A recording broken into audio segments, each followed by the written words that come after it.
Good. So now is the time for some questions. I'm hoping that there'll be questions from the Zoom room as well. Otherwise, it means you haven't heard anything, and and you're very patient people because you're still there. And I'm also hoping there'll be questions from the floor. And I think we have our first one. So during your talk about metta, Yes. and about being with other people, and you talked about somebody that you had difficulty with, and when you were on a retreat, that person kept coming to mind, and it so reminded me of me. Yeah. And somebody that I am similarly struggling with. So could you just go over again about how to deal with a, inverted commas, difficult person whilst really holding metta and loving kindness towards them and towards myself? The main point for me was that it came naturally, so I didn't try to force anything because it was a very delicate situation.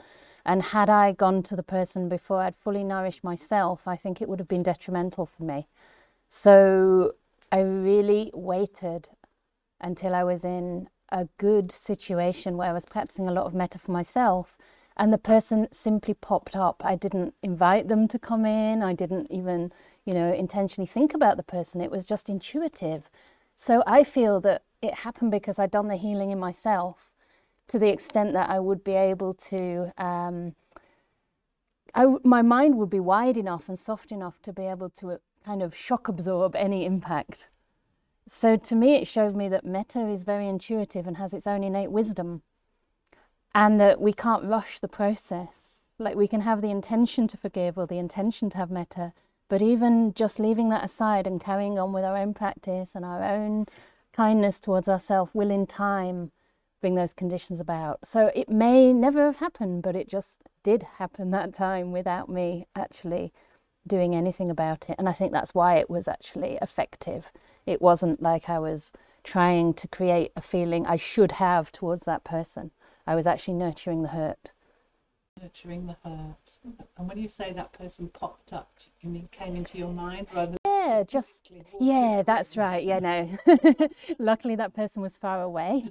And my teacher has a lovely phrase. He says, love the tiger from a distance. So it's not that forgiveness means you have to invite the person back into your life, or that if you have metta, you should be close to that person physically. Sometimes you might never want to be, or, it might be very wise to keep that distance. But the person just came up in my mind for some reason, just a thought or a reflection. I think it was more like just an image of that person. And I just noticed that it didn't trigger anything. It was very interesting. It was as if my own good karma at that moment, if you like, was so strong that it offset any negative impact there. Yeah. So I would say just go slowly, be patient, don't try to rush anything, because your own healing process is what matters most. Yeah. Thank you. You're welcome. Can people still hear? Everyone still here? Yay. Okay. Excellent. So now I don't see the chat box. This has died. Oh, it's died? It didn't like all this. So here's the chat box. Great. Okay. So I can read the chat box from afar. Are there any questions? Okay. Any questions from the floor? They don't have to be questions. They can also be comments or observations, reflections. Yes. Similar to Shaya. I'm interested in your thoughts about how you actually protect yourself if you are in that kind of relationship, whatever kind it is, that, yeah. With that,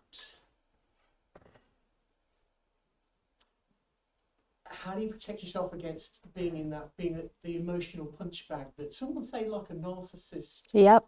would, the way they'd be treating you? Yep. And acknowledge that it's not serving either of you right. by being absolutely in that absolutely absolutely. So I'm just kind of, I ended up following advice and going completely no contact. And when I had to deal with this person, I simply went grey rock. Grey rock. Yeah. But that, in a sense, Kills. felt uncomfortable for me because it goes against my nature. Yeah. But again, I had to protect Yep. myself because, Yep. again, like I said, wasn't serving anyone. So I just kind of was interested in your kind of thoughts, your experiences, and Yeah. you know how you might share Okay. that with other Thank you so people. much. Thank you for that really heartfelt and quite vulnerable question. Because I mean, I kind of was getting all kind of really kind of self-harming, Yeah. suicidal Yep. feelings. Mhm. And I think Mhm. that's common Yep. when you're in relationships with Mhm. narcissists, whether Yeah. it's work relationships or family relationships or intimate relationships. Right. Right. Wonderful question, and maybe pertinent to many other people too. I think you asked the right person because I have experience like this too, and quite a recent experience. And that was exactly what it was. It was the question for everyone on the Zoom is that how do you actually protect yourself from, say, narcissistic abuse when it's having a really major impact on your mental health, you know, driving you to maybe suicidal thoughts or other things, like, because it goes against our nature sometimes to want to make a complete boundary or a complete break with that person, and yet we know the relationship serves nobody, basically. And I think in those cases, yeah, it is often the only solution is to have a complete break, if at all possible. And sometimes if you are in an abusive situation, it's the leaving that's the hardest part. And I think at that time, you really need to draw on friends. You really need to know who are your true friends and try to get their support. Try to tell them what's happening, hopefully without pathologizing the behavior too much, because that, I've noticed, can put people off. Sometimes we're the only one with the experience of how that person behaves behind closed doors, and other people see the charm and the, you know, all the other sides of that person, which is an aspect of narcissism that they come across as very charming, very helpful. But there can be a very different dynamic behind closed doors. So I think as soon as you can, start talking about it to other people that you really trust, talking about it in terms of the effects it's having on you, the way it makes you doubt yourself, the way you're being gaslighted, you know, all that kind of stuff. Because getting that validation from someone who knows you is really key to kind of believing in your own experience, because it's very confusing when it happens. It's extremely confusing. And if you are a person who tends to take the blame or tends to always inquire, am I doing something wrong? It can be even harder to make the break because you're always trying to give the benefit of the doubt. So there are certain times that it's not helpful to do that. And the only thing is to actually withdraw from the situation completely. And unfortunately, in that kind of situation, often other people will go with that other person. They won't see through it, and they'll take other people away as well. And for me, I just have to recognize that they were never really true friends. The most important thing is we preserve our own mental health and our own balance of mind. You know, it's absolutely not okay to be in any kind of manipulative, abusive, gaslighting kind of relationship. And you feel so different when you're around good people who really care. It's just, you know, like I mentioned about the retreat in Perth around the Singaporean group who come every year and who've known me for years. It was just so different in their company. You know, they saw the best in me. They kind of validated my experience, and, you know, they were just there to help me heal. So, yeah, I don't know if that really answers it, but... Yeah, just going no contact. Yeah. Actually, I've got my life back. Good. Kind of 6 months behind. Great. Feeling myself again. Yeah. And, but there's still sometimes that the odd time Yeah. being concerned about this other person. Yeah. They Sure. are suffering. Sure, they're suffering. You can't help that person by, No. as I say, using yourself as an emotion, or allowing yourself to become that emotional Correct. punchbag. Correct, because it doesn't serve the other person. This gentleman was just saying that you can't allow yourself to be the emotional punchbag. Even if you do feel compassion for the person needs counselling. And unfortunately, if it is a narcissistic personality disorder or whatever, it's very hard. It's very unlikely they're going to seek that counselling because it's not part of the spectrum of that behavior pattern. So unfortunately, yeah, we have to do the love the tiger from a distance. But yeah, I mean, from time to time they'll pop up, but I don't think you need to invite them to either. I mean, what's most important now is you regain that sense of your own goodness. Yeah, exactly, yeah. And sometimes there's nothing we can do. So the Buddha did say in that kind of situation, we have to have equanimity. I was reading a sutta in here just earlier, and it said that some people will use harsh words, they will get upset for the slightest thing. You know, when you say something to them, they'll react with criticism and with hatred, and the only thing to do is to have equanimity toward the person, which means distance. And sometimes people don't realize that the Buddha was very boundaried, actually. He was very clear on those things. So yeah, although we can talk about boundless metta, which spreads to all beings, I think there's always a place for boundaried metta as well, that protects ourselves first of all. Yeah. Thank you for sharing that, and I'm sorry you had to go through that. Yeah. Okay. Anything else? Oh, all right. Okay. I'm having a lot of anxiety recently. This is from the Zoom. There's a huge decision to make in a couple of months, and I can't help but run toward the future. The anxiety manifests in situations completely unrelated to the future, but it's really intense, being anxious about things I haven't been before, e.g. flying. Do you have any suggestions for a quick fix to calm down when it gets too intense? A longer-term method for situations like this. Thank you for your card. Excellent. That was quick. Yeah, I think it's a wise question in that you understand there's a need for a longer-term method, and that is definitely the practice of loving kindness. At least that's one of them. But real loving kindness doesn't seek to actually cure. It only seeks to care. So it's about integrating the anxiety into your life as though it were a friend in need of your care, rather than trying to push it out of your body and mind, because that will just add aversion to the anxiety. So it becomes being afraid of the anxiety, being averse to the anxiety, you know, being anxious about being anxious, and the whole thing just multiplies. It is very different when it happens and when it's intense.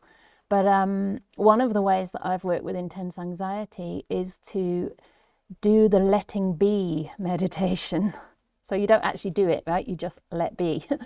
And one method I find quite helpful, or one way of using the mind, is to sit, notice there's anxiety, and to really try to get in touch with the feelings at that time, even though it goes completely against the grain.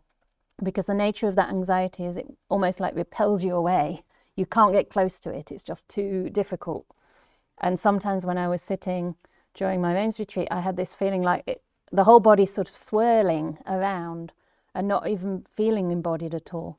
And I just had to, you know, although that was very scary and it almost felt like things closing in, I just really made the decision to go into it, and go through the body with the body scan until I actually contacted it. And once I contacted some of the sensations underneath it, it seemed so much less overpowering than it had before. It's often when we're avoiding something or when we're escaping from something that it becomes so big. You know, it's like we're making a monster out of a mouse. But when we actually turn to face it, it is just a little mouse. So I did that, and then I was able to contact the sensations. And then if it would become, again, quite intense, I would like spread out my awareness. So like, don't go to the really difficult part, but from time to time just stand back from the whole situation, if you like, mentally. So you can actually expand the sphere of your awareness, even to take in some of the room around you, some of the atmosphere around you, and give it space. Yeah. Sometimes, yeah, just a quick fix, I guess, as in something to just help you stay present and to calm you down, is to use phrases of loving kindness. You know, maybe put your hand on your heart, or if there's someone there, try and get some physical contact, like have a hug or hold someone's hand. If you haven't got anyone's hand to hold your own hand, or hold a teddy bear or something. I've got a teddy bear here, and finally people are starting to pick it up. Normally it takes about 3-4 days, so they only have 3 days. So They have to start picking it up now. Yeah. And it helps, you know, because it brings you back to your senses, literal senses. You're not out of your mind, but you need to be like tangibly in connection with your body. So you can do that. You can put your hands on your chest or wherever you want. You can actually give yourself a hug, and then you can say, you know, may I be kind to this anxiety, or may I hold this anxiety with care, or may I be gentle to myself, or whatever it is. Or you can even say things like, it's okay, sweetheart, I'm here for you. You know, I'm here for you, you're safe. Things like that. I mean, it sounds kind of strange, but it's the reassurance that you need. It's the kind of reassurance a mother would give to a child, isn't it?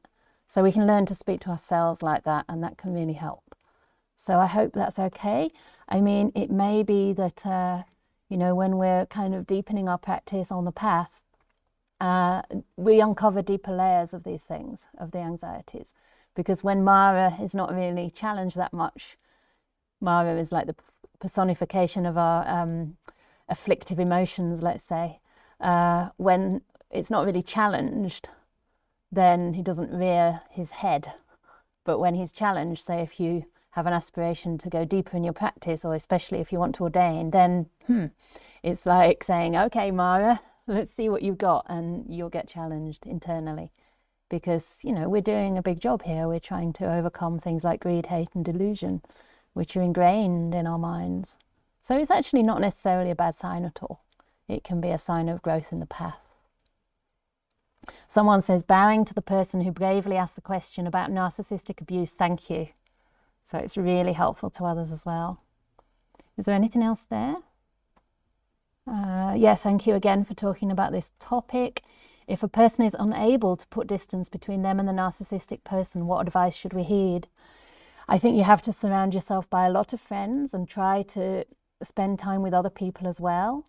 Maybe read some books about it, get some counselling if you can, because you need to keep a perspective on what is, you know, appropriate way to treat you and what is not. And sometimes when you speak to somebody who's an expert in this, they just immediately say that's clearly narcissistic behavior or psychopathic behavior. And, you know, in my case, this person told me it was a very severe case. And that was so validating for me, because I knew something was wrong. And I didn't know quite how severe it was, because the person was quite fine on the outside to most people, you know, functioning in life. So I think it can be really, really helpful to talk to an expert about these things. I mean, basically boundaries is the thing.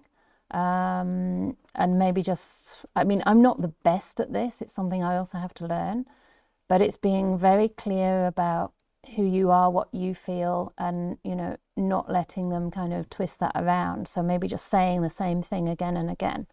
What I meant was this, what I meant was this.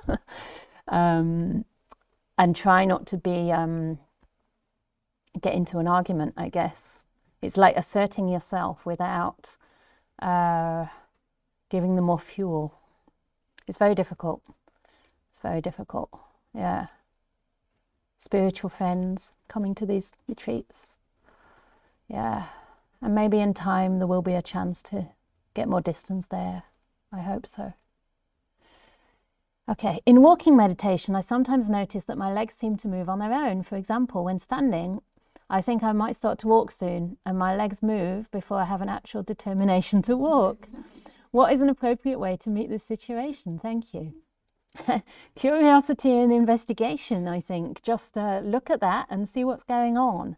Apparently there have been some scientists researching like our will, and they have actually shown that there's a gap between when the brain is triggered to kind of, basically something happens in the brain that would trigger a movement, and our time that we become aware of that intention. There's a gap there. So I think it could be true, actually. Depends how deep you meditate. It might be true that they do start just before you actually know that you've willed them to start. So it's really interesting. I find that really interesting. Use a lot of investigation and curiosity. Don't worry about it. Just keep observing. It's all good. Okay. Anything from the floor? And people are literally on the floor here. You're so unfortunate. Here we've got a real relaxed group. Yes. I don't know how long are you a monk? Yeah. What made you want to be a monk? Okay. Someone's asking what made me want to be a monk. In other words, a female monk or a non-bikini. So I was motivated by suffering, I have to say, and a quest for meaning in my life. So that quest for meaning came up urgently when I was about 15, to the extent that I couldn't actually make any worldly decisions about even finishing my GCSEs. I did, but I kind of didn't work for the year before I took them. So much to my mother's horror, it wasn't straight A's.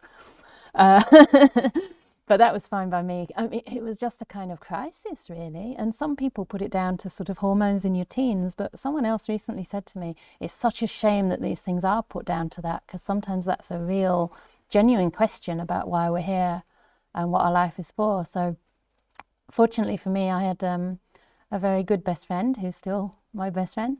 And we had a similar feeling that we wanted to know what this is all about. Like, why we suffer, what's an appropriate response, what are we here for? And we decided to go to India together at 19. We'd already put our feet in the water by going to Israel for a few months, and then we got more brave and we decided to go to Asia. And there I heard about meditation retreats, and I just thought, this sounds fascinating. I want to investigate my mind. I want to see like what's going on inside that causes suffering or causes happiness, because to me it was quite clear that it didn't come from very much outside. Like, there was nothing obviously bad in the outside world in my life, but it was a really deep sense of like, I can't go through this again and again. There's just no meaning to it. There must be a meaning to it. So when I heard the Buddha talk about the Four Noble Truths, that there's suffering and a meaning to the suffering, we can understand it and we can actually find a path out, that gave rise to such deep confidence in the path that I decided to spend the rest of my life following that path. And it took 10 years to find an opportunity to ordain, but in that time I did like 60 retreats and served about the same number of retreats. I just dedicated most of my life to it and finally found a place to ordain. So for women, unfortunately, there's not a lot of opportunity, but I didn't see anything else I wanted to do in my life. So when the opportunity came, I just leapt. Yeah.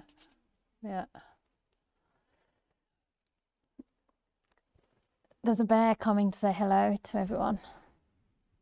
I don't see if I'm showing you it properly or not, but okay. Am I going to the chat again? During meditation, I felt like I managed to let go, but I'm not sure if I was falling asleep. I was sort of conscious of what were like dreams, but came back to the meta phrases. Does it sound like deep meditation, the right path, or falling asleep? It sounds like a bit of everything. It's part of the path somehow into coming to more clarity. So initially, when we start to get peaceful, we might fall into a kind of bit of a blur. And that's usually because our minds aren't used to being so peaceful. So our mindfulness is not strong enough to maintain awareness when we get calm. So it's as though the calmness is stronger at this stage than the mindfulness. And the lights of the mind just need to be turned up. So I actually think it's quite good that you sort of drifted, but then came back naturally, because one of the things people do is fight it, and that's never helpful at all, because then you're just kind of swinging from sloth and torpor into kind of restlessness and back in sloth and torpor. Your brain just needs to dull out for a bit, so it's okay. And then coming back to the meta phrases is great, isn't it? I mean, imagine if every time we slept, the first thought was the meta phrases. So that's really good. Obviously, it inclined your mind well going in, and it came back coming out. So it's kind of a natural course that many, many people go through. So it's not deep meditation, because after deep meditation, you know what you're aware of, and you're also very, very vivid and bright. But don't worry about it at all. It's not a problem. So yeah, it's a sign that you're getting peaceful, and the mindfulness will follow in due course. Okay. Someone's asking, for more about boundaries. Can I say a little more on boundaries? Heartfelt thanks. Yeah, I'm not sure that I'm very good with boundaries. I'm getting much better. But some of the Buddha's boundaries, ones that have been helpful for me, are coming from this book that I have in front of me, because I thought maybe I'll read something from here, but it depends where we are in our questions. One of them that I read recently in relation to someone who wanted contact with me again is that we shouldn't give feedback to people who are likely to respond with anger or with, what do you call it, when somebody retaliates, really. You say something to them and then they say, oh yes, but you're like that and you did this and you did that. And the Buddha said, because it would be troublesome for us. So the Buddha's always concerned with reducing suffering for ourselves and for everyone else, and protecting ourselves through loving kindness for ourselves.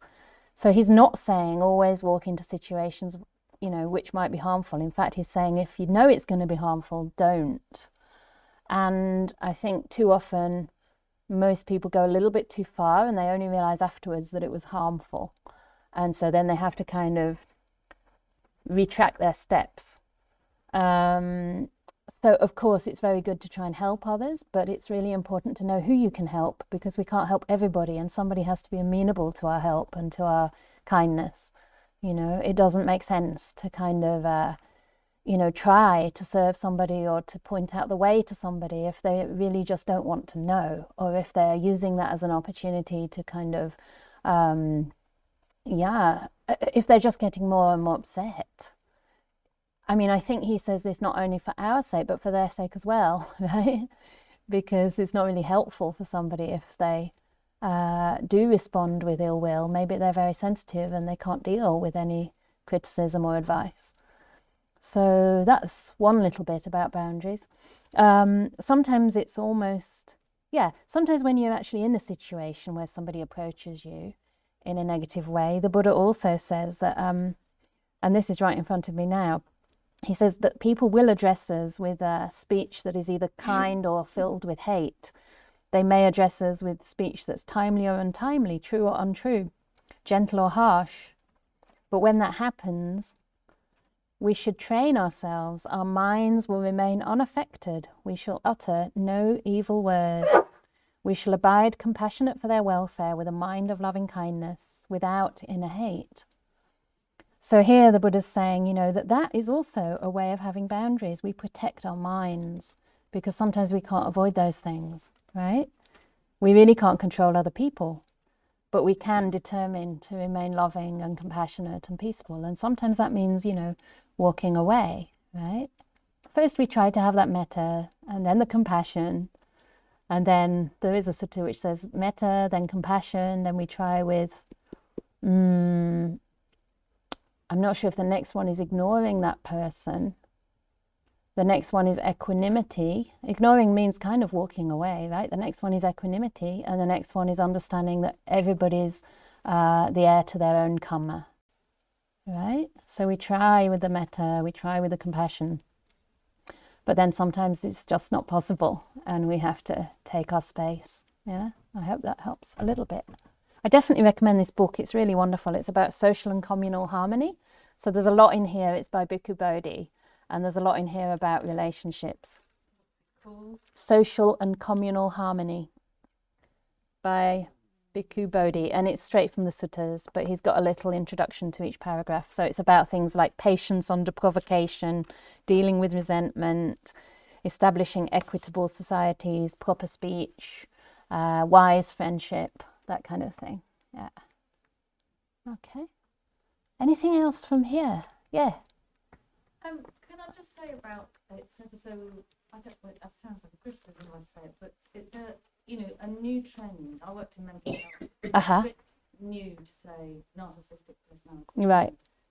Criticise people who are probably having their own struggles, and I just wonder if we can word it a bit more. Yeah, I agree. That actually those people are just, we're jarring with them in some way, and it's not quite working, but it's not. Otherwise, it feels like us and them. They're the baddies, and we're Right. Yeah. And I don't know if we can just be a bit more. Right. So someone's saying, and you're a psychologist, I believe, or yeah, you're a psychologist. Sorry, just for the Zoom group. No, I'm an occupational. Oh, therapist. I okay. work in Okay, you work with mental health, so they're saying, can we find other ways of describing people with these behavior patterns of narcissism, which could be one way, behavior patterns, other than something like personality disorder? And I kind of labeling. I think what we're labeling, doing is yeah, labeling, yeah, implying the person's the baddie, right, and we're the goodie. yeah, And actually, they're with their own struggles. It's Right. jarring against however we're being. right, That's making us either feel uncomfortable. yeah, Not managing the interaction. Whereas yeah, there's no fault to be had. really, I'm not sure. Yeah, so this lady's saying there's no fault and it can create that sense of self and other or goody and baddie, yeah? And I hear that concern, absolutely, yeah. I mean, I've been in a relationship with someone who you could easily put loads of labels Mm. on. Honestly, you could look at a million things and say Yeah. they had a borderline personality disorder. Yeah. or narcissistic Yeah. personality. But that's just because I'm trying to confirm my belief that they're the wrong one, because I feel hurt, sad because of the interaction. But actually, when you talk later, when we're not in this relationship, you can see he's just having those struggles too. Yeah. But it's when we're trying to relate to each other, we're reacting to each other. So rather than give the other... Yeah, I understand. person a label, Yeah, I understand where you're coming from, absolutely. otherwise it just makes us feel like... Yeah. For me, I'm not comfortable with that. Yeah, I understand. So you're saying you're not comfortable with that. And would you like me to give my response? Or you wanted to make more of a comment there? No. Yeah. Just Okay. Yeah, I don't know what I want you to do with it. Yeah. Because I know it's over, so we can use those statements. Yeah. Nobody used to say narcissism. Yeah. I mean, yeah, just to make a small comment, when I use that now, I was relating to somebody who used that terminology in a question to me. And for me, it didn't so much describe a person as a kind of cluster of behaviors that I could relate to. And because I could relate to them and identify with them to an extent, I had a kind of broad outline of maybe some ways to respond. But I completely agree that the word personality disorder is really almost quite cruel, because obviously as Buddhists, we don't even believe in a personality or a fixed sense of self. And I do think it can kind of fix people and almost, put them in a situation where we feel, or they feel, that there's no chance to grow. Yeah. And like you say, all of us can have traits in that way or another way.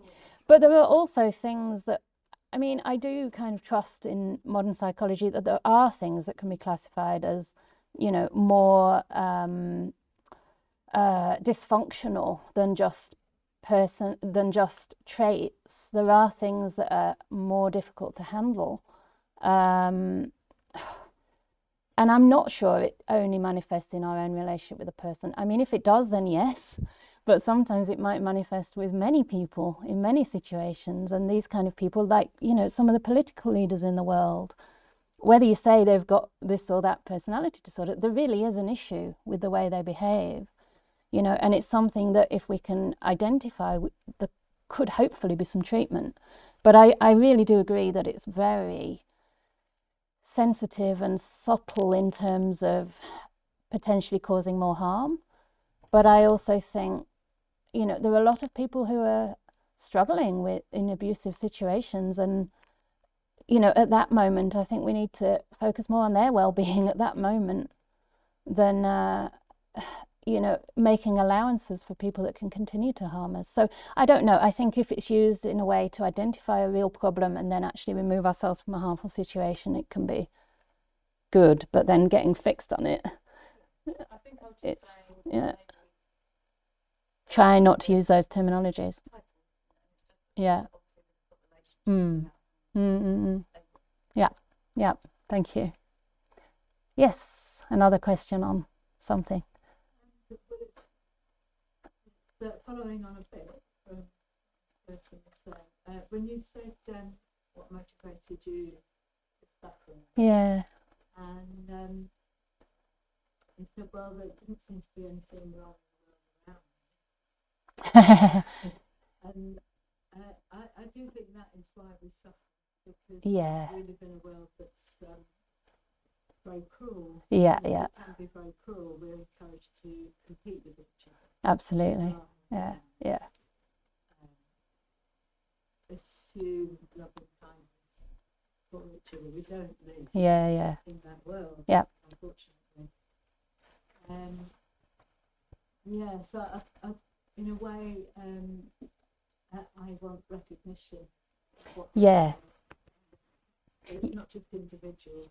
Yes, absolutely. Thank you for that, because that's not quite what I meant. So it gives me the chance to clarify. So the lady was asking about when I wanted to ordain, I said that, there was nothing particularly wrong in my life at that time. And the suffering was something that came from within. And she wants acknowledgement that there's a lot wrong in the world, and there's a lot of suffering, people being cruel, not having loving kindness, etc., etc. So I think what I was talking about was more that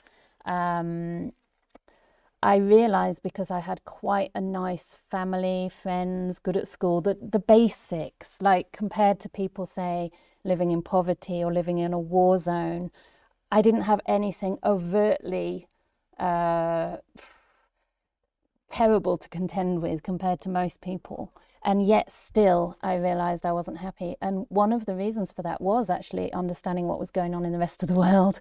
Because I remember when my parents used to watch the TV and all this news would come in every day about the wars in different places and about the greed and the politics. And I was really quite distressed by all that. And so what I felt in terms of the suffering was that it wasn't about my life personally related to many other people's, although there were difficulties there. It was more a sense of the suffering around in the world. It was this overwhelming sense of like suffering and despair that felt like more than my own load, if that makes sense.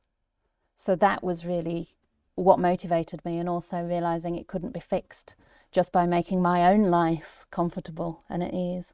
There was a deeper problem there, which was quite right, the greed, the hatred, the delusion in the world. So I felt like, when I'm not going to be able to fix that, and I went through many ideas of different careers I could have, but I thought the only way to really fix it is to eradicate that in myself. So when I found the path of practice, I just felt like, here I have a tool, and here's something that could help the problems for others as well, by really turning within. Because I think no matter how hard we try to change things outside, and it's important to do that, but however hard we try, if we don't change ourselves, or if other people don't change themselves from within, they're just going to re-arise. So for me, the more I kind of work on my own, to undermine my own greed, hate and delusion, the more I have to give to others, because it's those things that actually prevent me from, being kind and serving. Does that make sense? Yeah. Can I see if there are any more? Yes. I just want to say deep gratitude to you for sharing what you've shared today. And I think it takes a lot of courage to share our kind of vulnerable stories, and they're really close to our heart. And I think, I really appreciated it, and you can just really feel your love and your authenticity and your realness. And I think it's a really rare and beautiful gift. I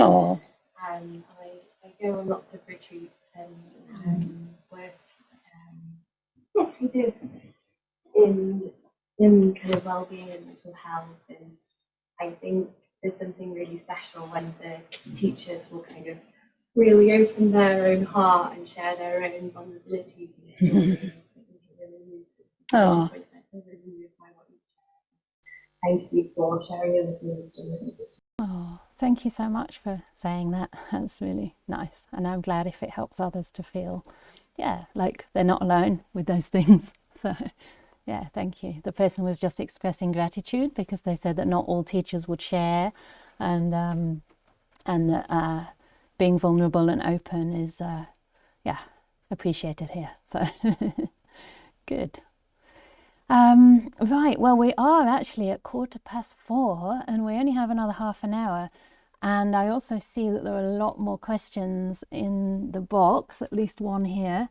Um, and okay, I will just go to one more because I think it's really important. It's the one right in front of me. So my teacher always said the one in front of you is the most important thing in the world. So it's not that other people's questions are not important, but this is the question that I'm seeing on the screen. So last question, and then we'll have a little break. So thanks for sharing your experience of vulnerability arising when on retreat. I lost my partner and brother last year, and my experience of loss and grief has become a place of practice. A colleague who practices told me she didn't understand my grief, as I knew they were both going to die and I was a Buddhist! Could you say something about this perception that as Buddhists we're not supposed to show emotions? P.S. I have a teddy bear too. Yeah, lovely. And someone else also says they've been practicing with the grief of losing their partner last year. Yeah, I mean, to me, if someone says that to another person, it could be a sign that they're not comfortable with those emotions themselves. Obviously, putting a label on yourself as a Buddhist or wearing a robe doesn't suddenly eradicate certain emotions, and thank goodness for that, because we are supposed to feel loss and grief. It's a natural part of human life. You know, it was one of the things that caused the Buddha to go forth, right? He saw the sick person, he saw the dead person, and he'd obviously suffered a lot, maybe not in that he knew about in his life, but that struck, you know, very deeply with him, and he realized there's so much suffering in the world. So, you know, without going through these things, we wouldn't really be able to have the opportunity to learn to relate to all emotions that are human and that everybody experiences with kindness and with wisdom. So it's part of human life, and it's part of when you have learned to go through those things, it's part of what will make you able to hold that space for others and be compassionate and caring to them as well. And, you know, not deny anybody their emotions, because, you know, basically whatever arises is a product of causes. You know, certain things happen. You've been very close to a person, you've been very much in love, or, you know, you have a brother here. And obviously, if you lose somebody you love, you're going to experience some kind of loss and grief. But as a practitioner, let's say, as somebody practicing to come out of suffering, rather than putting that label on ourselves, we would just see where we're actually adding to the loss and the grief and rolling in the loss or the grief. There's two extremes. Either we roll in it and we kind of amplify it and we don't know how to actually take a few steps back once in a while, or on the other hand, we might try to suppress these things, you know, and push them away, and that is not wise at all. So the middle way is to learn to meet the suffering with kindness, with wisdom, with an open heart, and really give yourself the time to process these things. You know, they're going to change over time. You're not always going to feel the way you do right now. There's going to be different degrees of grief at different times in a single day, maybe in a single hour. And that can be a great teacher, a teacher around impermanence and suffering, and also the non-self nature of these things. You know, they don't belong to you, they belong to nature, right? Nobody can control when they arise and when they don't. So, you know, nobody can tell us how we should or could feel, because how you're feeling is exactly how you should be feeling right now. There's no other way that you could feel other than the way you do. So our job is just to learn to relate to these things with kindness. It's as if the grief that arises is the past karma, you know, it's arisen from a cause. But now when it's in your mind, how can you relate to that in a way that softens and heals? Sometimes just allows it to be, you know.